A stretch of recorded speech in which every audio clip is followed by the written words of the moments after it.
परमात्मा ने सूक्ष्म वेद में लिखा है साधनाओं को करने और ना करने के लिए। श्रीमद् भगवत गीता अध्याय नंबर 4 के श्लोक नंबर 25 से लेकर 31 तक वर्णन आया है कि कोई साधना करता है, देवताओं की यज्ञ करता है, पूजा करता है, अनुष्ठान करता है, और कोई केवल आसन करता है, कोई प्राण अपान यानी प्राणायाम ही करता रहता है, और कोई घोर तप को तपता है, कोई स्वाध्याय करता है जैसे गायत्री मंत्र के रूप में उसका रट्टा लाए जाते हैं, या कोई गीता जी के कुछ पाठ पढ़ लेता है उसको स्वाध्याय बोलते हैं, कोई वेदों के कोई मंत्र बोल लेता है, ऐसे स्वाध्याय करते हैं। और सब अपनी अपनी साधना को पाप नाश करने वाली जानते हैं। लेकिन श्रीमद् भगवत गीता के 4 अध्याय के 32वें श्लोक में कहा है कि इस धार्मिक अनुष्ठानों यानी यज्ञों की जानकारी ब्रह्मणे मुखे सच्चिदानंद घन ब्रह्म के मुख से उच्चारित उस वाणी में, अमर वाणी में, कबीर वाणी में विस्तार से कहे गए हैं। वो तत्व ज्ञान है, उसको जानने के बाद सभी कर्मों से मुक्त हो जाएगा।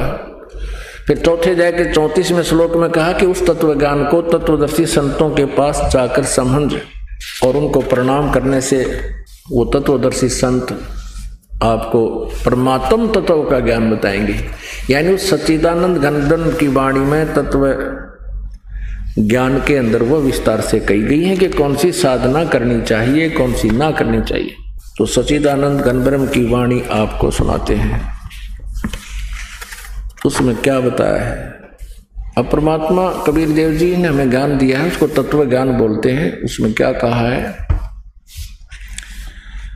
सट दर्शन सट बेख कहावे, बहुविध धूंधू धार मचावे, ये तीर्थ व्रत करे तर बीता, वेद पुराण पढ़ते हैं गीता।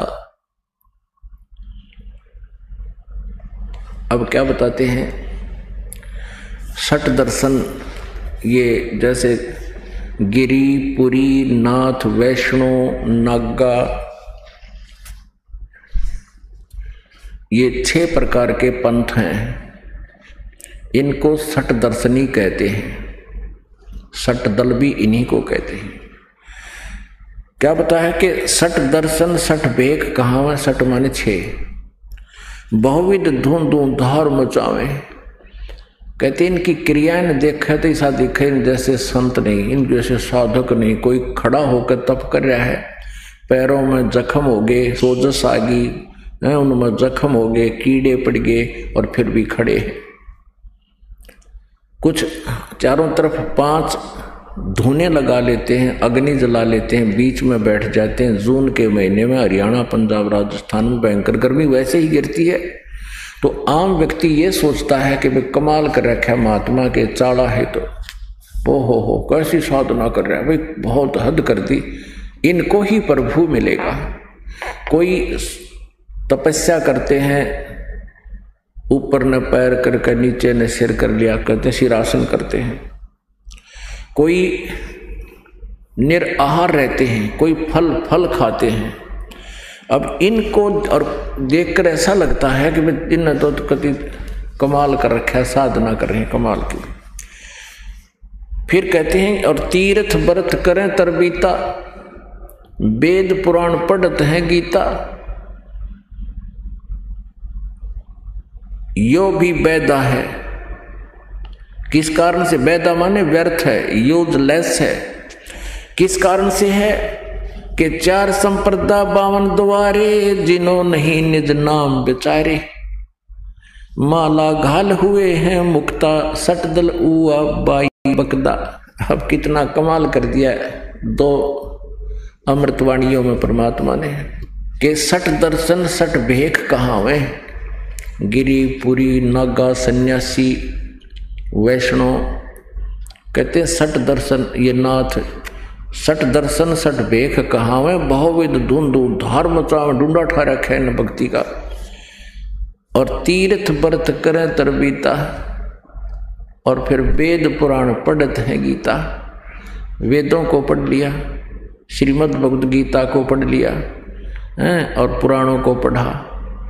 अब जैसे और फिर साधना क्या करते हैं, कहते 4 संप्रदा 52 द्वारे, जिन्हों नहीं निज नाम विचारे। इनके पास निज नाम नहीं है, निज नाम पर विचार नहीं किया, जिस कारण से इनकी साधनाएं व्यर्थ होगी।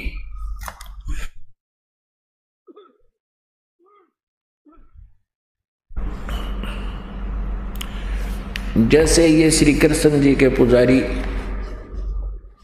और गीता जी को सिरोधार्य मानते हैं और कहते हैं कि भगवान के द्वारा दिया गया ये अद्वितीय संदेश मानव समाज को है, जो अर्जुन के माध्यम से दिया गया।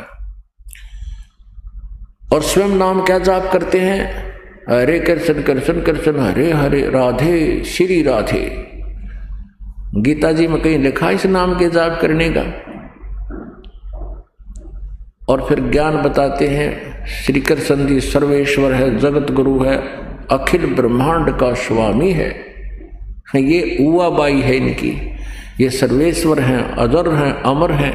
और श्री कृष्ण का तो प्रत्यक्ष प्रमाण है कि इनकी जन्म हुआ और मृत्यु हुई, और फिर भी इसको पूर्ण ब्रह्म बतावें, अजर अमर बतावें, जगत प्रभु बतावें। भगवान कभी जन्मता मरता नहीं, और जन्मता मरता भगवान नहीं। चाहे वो यहाँ भी आए पृथ्वी पर लीला करने के लिए, वो कभी जन्मता मरता नहीं। ये पहचान है प्रभु की। परमेश्वर कबीर देव जी सन 1398 में इस कलयुग में सशरीर आए थे, नवजात शिशु का रूप धारण किया था और धीरे धीरे लीला में शरीर से बड़े हुए। वो लीला मालिक की वेदों में प्रमाण है, वो ऐसा ही करता है। और फिर अपना तत्व ज्ञान प्रचार करके 120 वर्ष तक पूरे लगभग 64 लाख शिष्य हो गए थे प्रभु के, उनका धारण पोषण करके, धारण पोषण में उनको भक्ति से परिपूर्ण करके, और वो परमात्मा सशरीर आए थे, सशरीर मगर से चले गए थे। उनकी मृत्यु नहीं हुई थी, उनका शरीर नहीं मिला था। आकाश में आवाज लगाई परमात्मा ने, आकाशवाणी की कि देखो मैं जा रहा हूं पंडितों, तुम कहा करते कि मगर में मरने वाला गधा बनता है, वो स्वर्ग नहीं जा सकता, मैं स्वर्ग से भी ऊपर जा रहा हूं। तब सबने ऊपर देखा, परमात्मा सहशरीर जा रहे थे और उनके शव के स्थान पर सुगंधित फूल मिले थे। आज भी मगर के अंदर ये प्रमाण शेष है, यादगार वहां पर अवशेष बचे हैं, यादगार बनी हुई है हिंदू और मुसलमानों ने, क्योंकि परमात्मा दोनों के ही प्रतिनिधि थे, दोनों धर्मों के। हिंदुओं ने आधे फूल ले लिए, मुसलमानों ने आधे फूल ले लिए, ऊपर नीचे एक एक चदर थी, एक एक चदर ले ली। उन्होंने अपने अलग अलग से हिंदू और मुसलमान रीति से अपना अपना वहां पर यादगार बना रखी है। उन परमात्मा के सुगंधित फूलों को नीचे दबा कर आज भी प्रमाण है। तो क्या बताते हैं, तीर्थ व्रत करें तर बीता, वेद पुराण पढ़ते हैं गीता। तीर्थों पर जाते हैं, अपने अनुयायियों को भी सलाह देते हैं। तो परमात्मा कहते फिर इन सदग्रंथों को जाना कहाँ, ये तो उवाबाई बकते हैं। क्या कहते, 4 संप्रदा 52 द्वारे, जिन्हों नहीं निज नाम विचारे। ये माला घाल, गल में माला डाल कर साधु बन के दिखावें, भगत का रूप बनाते हैं संत का। माला घाल हुए हैं मुक्ता, सटदल उवाबाई बकदा।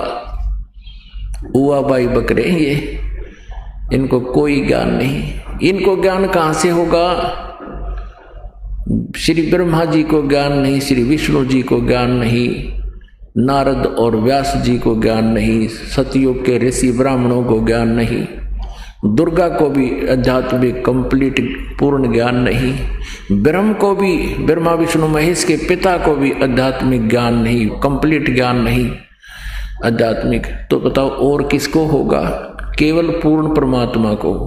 पूर्ण परमेश्वर ही अपने द्वारा रची हुई सृष्टि को स्वयं ही ठीक ठीक बताता है, और उसी परमेश्वर ने 600 वर्ष पहले आकर के अपने द्वारा रची हुई सृष्टि का ज्ञान दिया था। अब आपको ये प्रसन्न दास ने वचन बोला है कि ना श्री ब्रह्मा जी को ज्ञान, ना विष्णु जी को ज्ञान, ना दुर्गा को ज्ञान, ना ब्रह्म को ज्ञान। ये एक कुनीन है, और हम रोगी हैं, इस कुनीन को खाना अनिवार्य है। और इस कुनीन को यानी इतनी कड़वी औषधि है कि ये कहना कि ब्रह्मा विष्णु और दुर्गा आदि को ज्ञान नहीं था, शिव जी को भी ज्ञान नहीं था, सतयुग के ब्राह्मण ऋषियों को ज्ञान नहीं था, तो ये तो और ज्यादा कड़वी हो जाती है। अब कड़वा लगे सो मीठा होई, हमारी बात सुन लेगा जोई। कबीर परमेश्वर ने कहा था गोरखनाथ जी से कि गोरखनाथ मैं सबका गुरुआ, मैं सबका गुरु हूं। ब्रह्मा विष्णु महेश तक मैंने ही उनको ज्ञान दिया है, लेकिन मेरी बात उन्होंने मानी नहीं। काल प्रेरणा से हम बैरागी ब्रह्मपद सन्यासी महादेव और सोहम मंत्र हमने दिया शिव जी को, वो करे हमारी सेव। क्योंकि शिव का उपासक था गोरखनाथ जी, शिव जी के उपासक थे। लेकिन गोरखनाथ ने कहा कि तुम्हारा वचन लगे मोहे कड़वा। कबीर जी से कहते हैं गोरखनाथ जी कि आपने तो ये कहा कि मैं सबका गुरु हूं, सबको तत्व ज्ञान बताता हूं। गोरखनाथ जी कहते हैं तुम्हारा वचन मोहे लग गया कड़वा, अच्छा नहीं लगता, आप ये गलत बोल रहे हो। तब परमात्मा ने कहा भाई कड़वा लगे सो मीठा होई, हमारी बात पतीजे जोई, यानी हमारी बात पर प्रतीत कर लेगा, विश्वास कर लेगा, तो ये कड़वा लगा है ना, ये मीठा हो जाएगा। तो अब इसको मीठा बनाते हैं कि ब्रह्मा विष्णु महेश नारद व्यास सतयुग त्रेता द्वापर के ऋषि कलयुग के, कलयुग का तो जक्र नहीं, ऋषियों का जब सतयुग वाला ना पता, ये तो अंडरस्टूड होता है। आप दिखाते हैं, आपको एक प्रमाण देते। पुण्यात्माओं, आप विद्यार्थी हैं और आप जी ने इस ज्ञान को, इस सिलेबस को तब तक पढ़ना है, सुनना है जब तक आप स्कूल विद्यालय छोड़कर नहीं जाते। आप ये आध्यात्मिक स्टूडेंट हैं और ये एक विद्यालय है, और जब तक आपका जीवन है तब तक आप विद्यार्थी हैं। जब ये स्कूल छोड़कर, शरीर छोड़कर जाओगे तब आप यहाँ से फिर इस सिलेबस की आपको एग्जाम में आवश्यकता पड़ेगी। जब शरीर छोड़कर जाओगे आपका एग्जाम होगा त्रिकुटी के ऊपर है। जैसा रिहर्सल, जैसा अभ्यास आपने यहाँ किया है, कल भी बताया था सत्संग में, तो वहाँ होगा। तो आपको ये ज्ञान, ये सिलेबस जब तक आप परीक्षा में नहीं बैठ लेते तब तक इसको रह रहकर रिपीट करना पड़ता है और करवाना पड़ता है टीचर ने, और आप जी ने भी उसको घोटना पड़ता है। तो वही उसी दृष्टिकोण से आप ये लेक्चर अर्थात ये प्रवचन सुनते रहिए और इनको बहुत रुचि से सुनना, याद रखना, क्योंकि ये याद रहेगा तो आगे परीक्षा में आपका काम आएगा।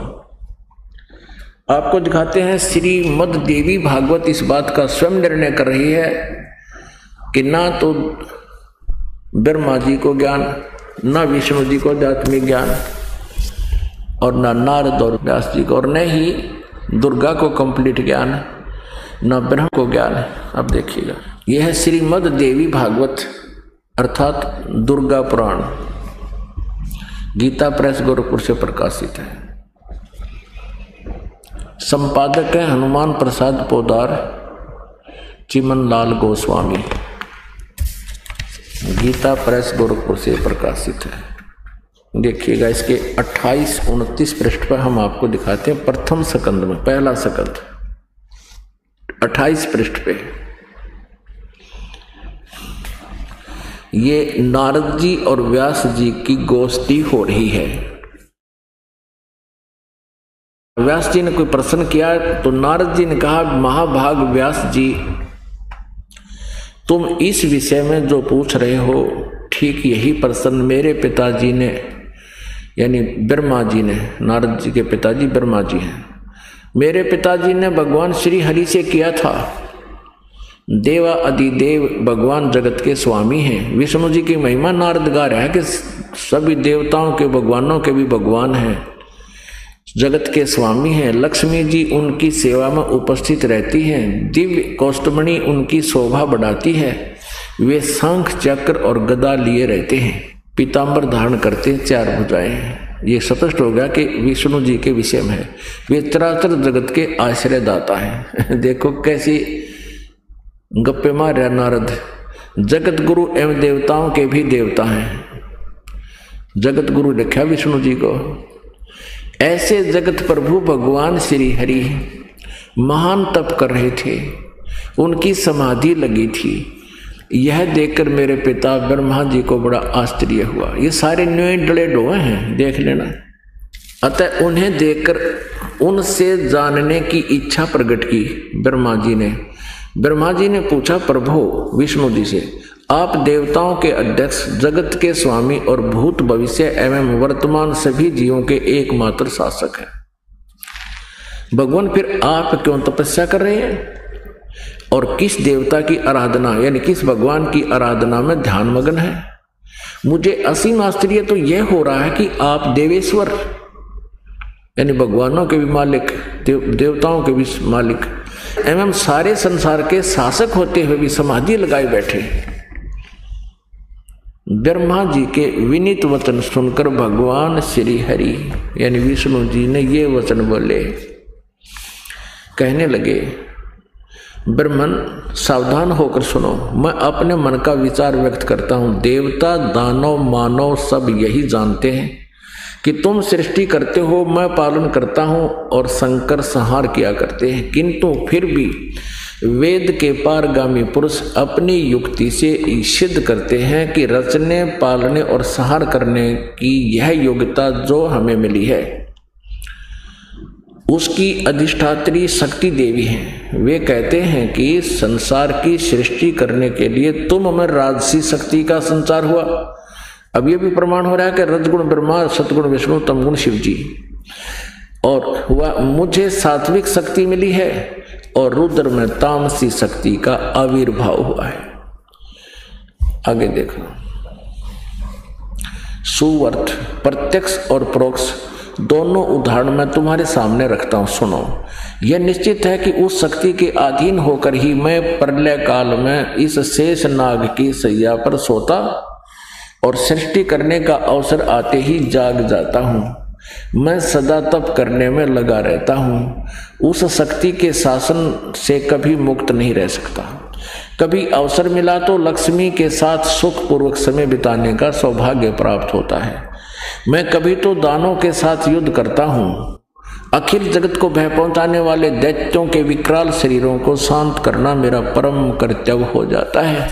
और यहाँ कहते हैं, आगे कमाल कर दिया, मुझे सब प्रकार से शक्ति यानी दुर्गा के, देवी के अधीन होकर रहना पड़ता है। उन्हीं भगवती शक्ति का मैं निरंतर ध्यान किया करता हूँ। ब्रह्मा जी, मेरी जानकारी में, मेरे स्पिरिचुअल नॉलेज में, मेरे आध्यात्मिक जानकारी में जितना मुझे पता है, इस भगवती शक्ति से बढ़कर दूसरे कोई देवता नहीं, कोई भगवान नहीं, इससे ऊपर मैं नहीं जानता। जो बोले श्रद्धालु श्री कृष्ण जी को जगत गुरु बताते हैं, अखिल ब्रह्मांड के नायक बताते हैं, सर्वेश्वर बताते हैं, तो उनकी बुद्धि बालक जैसी है, बालक जैसी। कैक है, नहीं पता उसको। तो परमात्मा ने कहा है, माला गाल हुए हैं मुक्ता, ये सठ दल हुआ बाई बकदा, हुआ बाई बक रहे हैं। अब विष्णु जी तो कह रहा है कि मैं तो दुर्गा तो ऊपर कोई भगवान नहीं जानता, मैं तो सर्वशक्तिमान सबसे ऊपर मालिक, और यही सर्वशक्तिमान सब कुछ यही है मेरी, तो मैं इसी की पूजा करता हूं। अब दुर्गा क्या कहती है? हिमालय को उपदेश देते हुए दुर्गा कह रही है कि हिमालय को कहती है, पहले तो उसने बताया कि मेरी पूजा अगर तू करना चाहता तो ऐसे ऐसे कर, लेकिन ये मोक्षदायक नहीं है।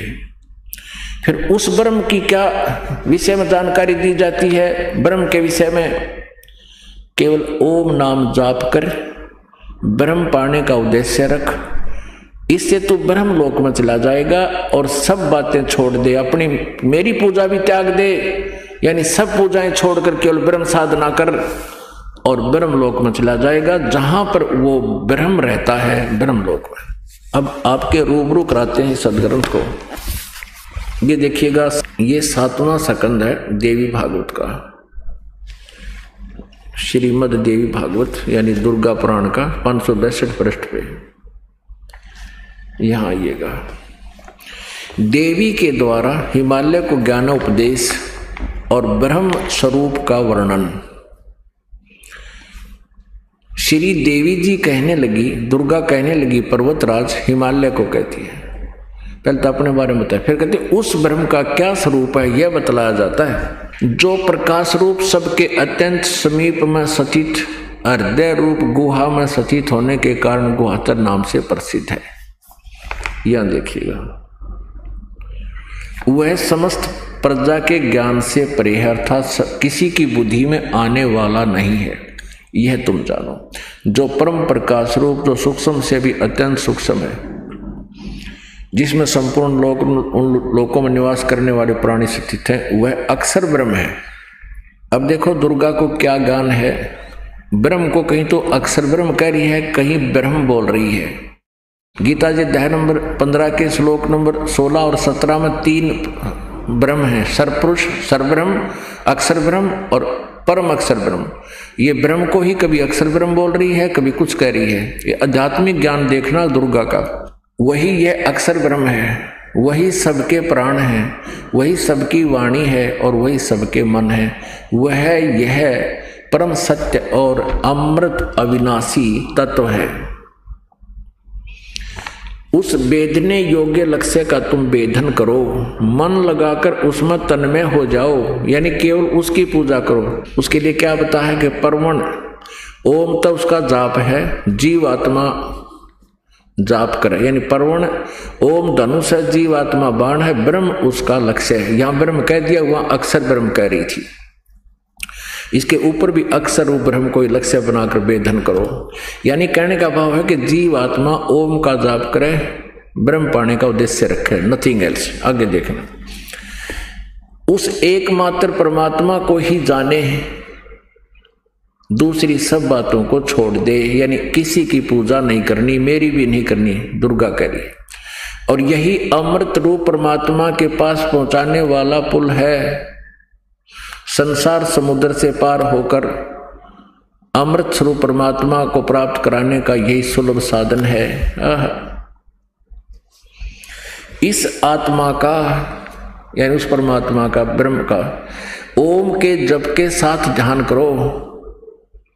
इससे अज्ञान में अंधकार से सर्वथा परे और संसार समुद्र से उस पार जो ब्रह्म है उसको पा जाओगे, तुम्हारा कल्याण हो। ओम का जाप कर, ब्रह्म प्राप्ति उद्देश्य रख। इससे दुर्गा का ज्ञान ब्रह्म तक सीमित है और विष्णु का ज्ञान दुर्गा तक सीमित है। अब दुर्गा आगे क्या बता रही है, वह यह सबका आत्मा यानी परमात्मा ब्रह्म ब्रह्मलोक रूप दिव्य आकाश में स्थित है। अपने आत्माओं, श्री ब्रह्मा जी के ज्ञान का पता लग गया, वो विष्णु जी को जगत गुरु बतावे, सारे ब्रह्मांडा का मालिक बतावे, अखिल ब्रह्मांड का स्वामी बतावे। और व्यास जी नारद पूछ ही रहे हैं, नारद और व्यास का ज्ञान आपके समक्ष है। वो भी कह रहा है कि मैंने अपने पिताजी से सुना था। अब विष्णु जी के ज्ञान का पता लग गया और देवी के ज्ञान का भी आपको पता लग गया। वो ब्रह्म से ऊपर नहीं जानती। ओम उसका आखिरी मंत्र है और ब्रह्म उसका अंतिम इष्ट बताया गया है। अब आपको एक झलक दिखाते हैं। और ब्रह्म क्या बताता है, श्रीमद् भगवत गीता अध्याय नंबर 8 के श्लोक नंबर 13 में। गीता ज्ञान दाता ये ब्रह्म है। श्री कृष्ण में प्रवेश करके ये प्रेत की तरह प्रवेश कर जाता, जैसे कल आपको विष्णु पुराण में दिखाया था कि ये काल क्या करता है, ब्रह्म कैसे लीला करता है, सबके समक्ष नहीं आता। इसके कर्म दिव्य कैसे हैं और जन्म दिव्य कैसे हैं, ये दूसरे के शरीर में प्रेतवत प्रवेश करके और जो भी हुआ बाई कहनी है वो कह जाता है और जो भी जुल्म करवाना वो करवा देता है। इसने कहा कि जब देवताओं और राक्षसों का युद्ध हो गया, राक्षसों से देवता हार गए, फिर देवताओं ने भगवान विष्णु की स्तुति करी, विष्णु रूप में ये ब्रह्म पहुंच गया और इसने कहा कि मैं उस पुरंजय के शरीर में प्रवेश होकर राक्षसों ने मार दूंगा, तुम पुरंजय को युद्ध के लिए तैयार कर लो। फिर एक बार नागों का और गंधर्वों का युद्ध हो गया। गंधर्वों ने नागों के सब कीमती सब वस्तुएं लूट ली। तब नाग ये प्राणी नहीं, सर्प नहीं, एक गोत्र है नाग, उनका ग्रुप है नागों का, यानी मनुष्य है वो। तो उन नागों ने भगवान विष्णु की स्तुति की, युकाल विष्णु रूप में पहुंच गया और उनसे कहा कि तुम प्रकुत्स को युद्ध के लिए तैयार करो, मैं उसमें प्रवेश करके और गंधर्वों का नाश कर दूंगा। ये ऐसे जुल्म करता है, ऐसे गुप्त कार्य करता है। श्रीमद् भगवत गीता अध्याय नंबर 8 के श्लोक नंबर 13 में श्री कृष्ण में प्रवेश करके ये ब्रह्म बोल रहा है, ओम इति एकाक्षरम ब्रह्म व्यवहारण माम अनुसमरण ये परियाति तदम देहम सयाति परमाम गतिम। मुझ ब्रह्म का केवल एक ओम अक्षर है और जो अंतिम श्वास तक सिमन करता हुआ शरीर त्याग कर जाता हुआ, सुमन करता हुआ शरीर त्याग कर जाता है, स परियाति तदम देहम सयाति परमाम गतिम, वह ओम से मिलने वाली परम गति को प्राप्त होता है। ओम से क्या मिलता है? ब्रह्मलोक में चला जाएगा, जहां ये काल रहता है ब्रह्मलोक में। गीता जी अध्याय नंबर 8 के श्लोक नंबर 16 में कहा कि ब्रह्मलोक पर्यंत ये सभी लोग पुनरावृत्ति में है, वहां गए हुए प्राणी भी जन्म और मृत्यु को प्राप्त होते हैं, स्थिर नहीं है। वहां जाने के बाद वापस आना है तो ये मुक्ति अच्छी नहीं है। इसलिए 7वें अध्याय के 18वें श्लोक में कहा कि अर्जुन, ये ज्ञानी आत्मा है तो अच्छी, लेकिन ये मेरी अनुत्तम साधना में लीन है, घटिया साधना में। इसलिए इसने कहा कि 4थे अध्याय के 5वें और 9वें श्लोक में, दूसरे अध्याय के गीता जी के 12वें श्लोक में, 10वें अध्याय के दूसरे श्लोक में कि अर्जुन तेरे और मेरे बहुत जन्म हो चुके, तू नहीं जानता मैं जानता हूं। अर्थात ब्रह्म को प्राप्त प्राणी भी जन्म मृत्यु से सदा के लिए मुक्त नहीं हो सकता, पूर्ण मोक्ष प्राप्ति नहीं होती, पूर्ण उसका दुख दूर नहीं होता। गीता जी अध्याय नंबर 15 के श्लोक नंबर 1 से लेकर 4 में बताया है कि जिस तत्वदर्शी संत के पास जाने को 4थे अध्याय के 34वें श्लोक में कहा है, उसकी पहचान बताते हुए कहा कि जो उल्टे लटके हुए संसार रूपी वृक्ष के सभी, जैसे जड़ तो आदि पुरुष परम अक्षर ब्रह्म है और नीचे को तीनों गुण रूपी शाखा, रजगुण ब्रह्मा, सतगुण विष्णु, तमगुण शिव जी, ये तो बता दी गीता ज्ञानदाता ने। कहते और बीच के सभी पार्ट्स को जो संत बता दे, स वेदवित, वह तत्वदर्शी संत है, वेद के तात्पर्य को जानने वाला।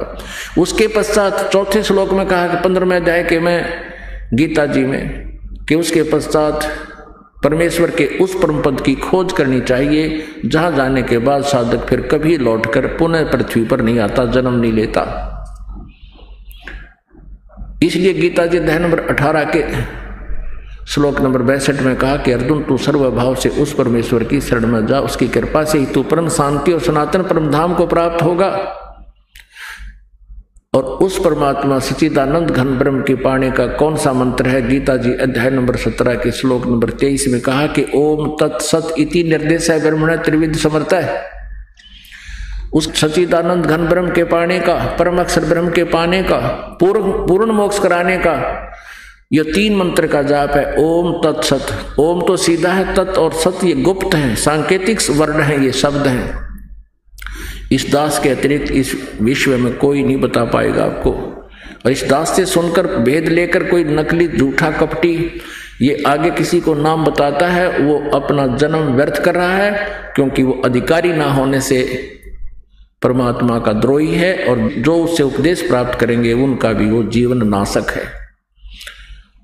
तो इस 3 मंत्र के नाम के जाप तय सच्चिदानंद घन ब्रह्म की प्राप्ति होगी और पूर्ण मोक्ष होगा।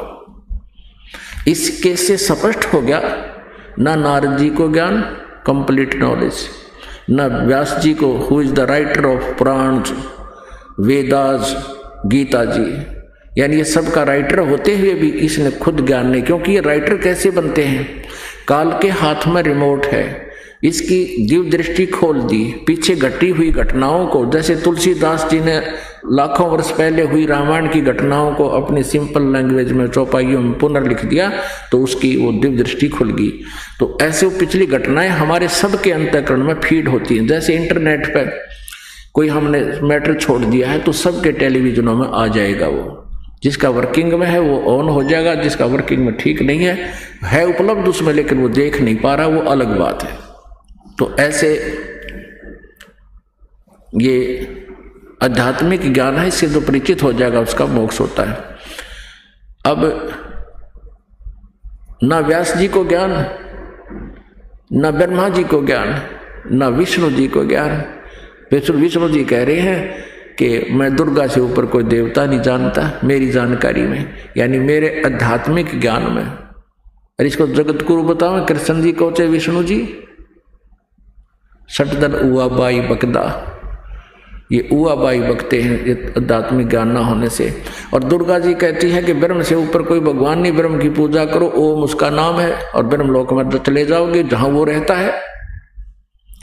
और ब्रह्म कहता है कि नहीं, उस परम अक्षर ब्रह्म की पूजा करो। गीता जी अध्याय नंबर 8 के श्लोक नंबर 1 में अर्जुन ने पूछा कि प्रभु आपने 7वें अध्याय के 29वें श्लोक में जिस तत्व ब्रह्म की जानकारी दी है कि जो व्यक्ति मेरे ज्ञान पर आधारित हो जाता है, तत्वदर्शी संत की खोज कर लेता है, फिर वो केवल जरा और मरण से छूटने का ही प्रयत्न करता है। जरा माने वृद्धावस्था, मरण माने बुढ़ापा। वो व्यक्ति जो जरा और मरण से छूटने का प्रयत्न करते हैं, यहाँ इस संसार की किसी वस्तु की मांग नहीं करते, इच्छा नहीं रखते, वो उस ब्रह्म को जानते हैं, तत्ब्रह्म को, और सारे अध्यात्म ज्ञान को समझ चुके हैं और सब कर्मों से परिचित हो चुके हैं। तो 8वें अध्याय के प्रथम श्लोक में अर्जुन ने पूछा कि किम तत्ब्रह्म, वो तत्ब्रह्म क्या है। फिर 8वें अध्याय के 3रे श्लोक में गीता ज्ञानदाता ने कहा कि वो परम अक्षर ब्रह्म है। गीता ज्ञानदाता से कोई और शक्ति है। परम अक्षर ब्रह्म कहो, परम अक्षर पुरुष कहो। जैसे सरपुरुष को सरब्रह्म भी कहते हैं, अक्षर पुरुष को अक्षर ब्रह्म भी कहते हैं, और परम अक्षर पुरुष को परम अक्षर ब्रह्म भी कहते हैं। गीता जी अध्याय नंबर 15 के श्लोक नंबर 16 और 17 में इन तीनों प्रभुओं की जानकारी है। सरपुरुष कहो चाहे सरब्रह्म कहो, अक्षर पुरुष कहो चाहे अक्षर ब्रह्म कहो। जैसे दुर्गा कह रही है हिमालय को ज्ञान देते समय 7वें स्कंद में कि उस अक्षर ब्रह्म है, उसको कभी उसको ब्रह्म कह रही है, कभी अक्षर ब्रह्म कह रही है। ये ज्ञान नहीं इसको बिल्कुल भी। जबकि हमारे सदग्रंथ श्रीमद् भगवत गीता ये प्रमाणित शास्त्र है, वेदों का सारांश है। और वेद और ये गीता जी, जितना वेदों से गीता जी में ज्ञान मिलता है वो सही है। बाकी कुछ इस काल ने अटकल लगाई है अपना युद्ध कराने के लिए, वो इसकी अपनी, इसका अपना मत है। वो स्वयं भी कहता है कि ये तो मेरा मत है, और बाकी वेदों का ज्ञान है। तो हमने उस जो वेदों के ज्ञान से, वेद और गीता जी में वेद ज्ञान जितना है ये बिल्कुल सत्य है। और सूक्ष्म वेद के अंदर इन वेदों और गीता जी और पुराणों से भी अलग एक विशेष विस्तृत जानकारी है, जिसको सच्चिदानंद घन ब्रह्म की वाणी कही है। गीता ज्ञानदाता 8वें अध्याय के 13वें श्लोक में कहता है कि मेरा एक ओम अक्षर है, बस जाप करने का और कुछ नहीं, नथिंग एल्स। ये हरे राम हरे कृष्ण राधे राधे श्याम मिला दे, गीता पढ़े, वेद पढ़े पर भेद ना जाने, अरे बांचे पुराण 18। गीता जी को सिरोधार्य बताते हैं और गीता जी के विरुद्ध नाम जाप करते हैं। गीता जी में कहीं भी प्रमाण नहीं है कि वेद हरे कृष्ण या राधे श्याम का जाप कर लो, हरे राम हरे कृष्ण कर लो। तो ये भ्रमित प्राणी हैं, हुआ बाई बकते हैं, अपना जीव नष्ट कर रहे हैं और श्रद्धालुओं को भी बर्बाद कर रहे हैं। अब यहां गीता ज्ञानदाता कहता है मेरा एक ओम अक्षर है, नथिंग एल्स। ओम इति एक अक्षरम ब्रह्म व्यवहारण माम अनुसमर, मुझ ब्रह्म का केवल एक ओम मंत्र है। 8वें अध्याय के 5 और 7 में कहा है कि मेरी भक्ति कर, युद्ध भी कर, तो मुझे प्राप्त होगा, ब्रह्मलोक में आ जाएगा। 8वें अध्याय के 16वें श्लोक में कहा कि ब्रह्मलोक में गए हुए प्राणी भी जन्म मृत्यु में हैं, ये पूर्ण मुक्त नहीं होते। 8वें अध्याय के 8 और 9, 10 श्लोक में तीनों में बहुत अच्छे ढंग से इस गीता ज्ञानदाता ने कहा है कि उस सच्चिदानंद घन ब्रह्म की, परम अक्षर ब्रह्म की जो साधना करता है उसी परमात्मा को प्राप्त हो जाता है। भक्ति की साधना से उसको प्राप्त होता है। मेरी साधना करता ओम नाम के जाप से मुझे प्राप्त होता है। और सच्चिदानंद घन ब्रह्म की वाणी, परम अक्षर ब्रह्म की जो वाणी है, परम अक्षर ब्रह्म के बारे में जो जानकारी है वो परमेश्वर के ही ज्ञान में, उनके मुखारविंद से उच्चारित ज्ञान में है। 17वें अध्याय के 23वें श्लोक में कहा कि वो ओम तत्सत इस 3 मंत्र के जाप का उस सच्चिदानंद घन ब्रह्म के पाने का निर्देश है और कोई मंत्र नहीं। तो ओम ब्रह्म का, सर्वब्रह्म को जैसे ब्रह्म बोलो, सर्वब्रह्म का, सर्वपुरुष का, और तत् सांकेतिक का ये अक्षर ब्रह्म कहो चाहे अक्षर पुरुष कहो। गीता जी अध्याय नंबर 15 के श्लोक नंबर 16 और 17 में 3 प्रभु हैं, सर्वब्रह्म, सर्वपुरुष, अक्षर पुरुष कहो चाहे अक्षर ब्रह्म कहो। और फिर बताया कि इन सर्वपुरुष और अक्षर पुरुष, इन दोनों के लोकों में जितने भी प्राणी हैं और ये स्वयं, ये नाशवान हैं। जीवात्मा सभी की अविनाशी होती है। फिर 15वें अध्याय के 17वें श्लोक में तुरंत कहा है कि उत्तम पुरुष है तू अन्य परमात्मा इति उदाहरते, ये लोग तरमाविश्य विवर्ती अवैश्वर है।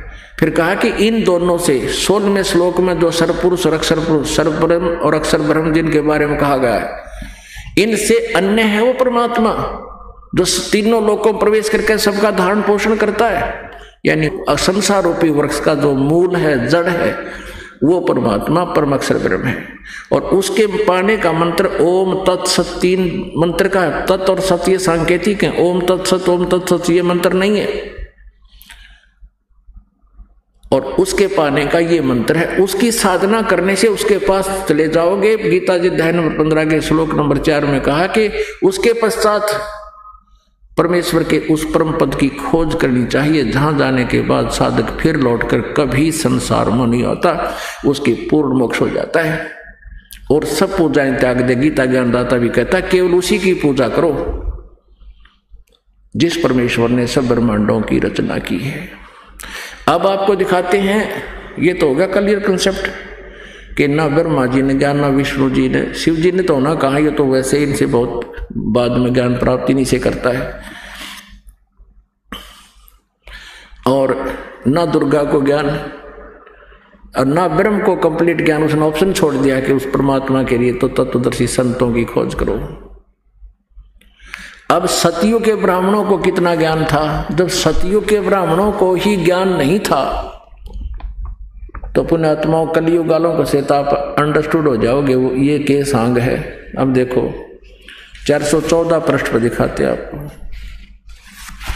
यही श्रीमद देवी भागवत गीता प्रेस गोरखपुर से प्रकाशित, इसके 414 पृष्ठ पर हम पढ़ेंगे। 6ठा स्कंद संक्षिप्त देवी भागवत 414 पृष्ठ। जन्मे जय ने पूछा, महाभाग किस युग में कैसा धर्म का स्वरूप है?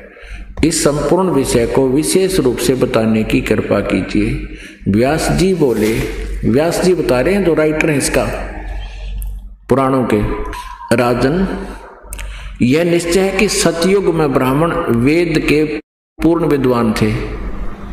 उनके द्वारा निरंतर भगवती जगदम्बा की आराधना होती थी। हाय हाय, न्योंकि वेद के पूर्ण विद्वान थे सतयुग के ब्राह्मण को चाहे ऋषि को इन, और दुर्गा की पूजा करा करते हुए टट्टू ज्ञान था वेदों का। वेदों की तो दुर्गा की पूजा का कितना प्रावधान नहीं ना गीता जी में, न्यो मूर्ख बना रखे हमारे को। व्यास जी कह रहे हैं सतयुग के ब्राह्मण बड़े वेद के पूर्ण विद्वान थे। ये खाक